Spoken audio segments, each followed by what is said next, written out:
How to see all your comments on Facebook. Hello guys, this is Atticus and welcome back to another tutorial video. In today's video, I'm going to show you how you can see all of your comments on Facebook.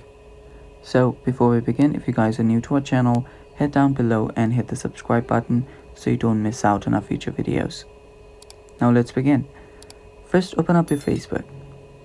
After you open up your Facebook, go to your profile. After you're on your profile, you can simply head over to your activity log.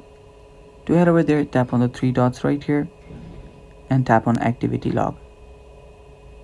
After you tap on activity log, here you can see your Facebook's activity. You can see every details here you did on your Facebook. So to find your activity, you can head over to your Facebook activity. You can see manage comments and reactions. And from here you can filter things out as well. So choose a category and select comments. And from here you should only see the comments that you've done and that you've received. And yeah, that's basically it guys. That is how you can see all of your comments on Facebook. You can delete it from there if you want to as well. And that's it for today. Thanks for watching. Bye bye and take care.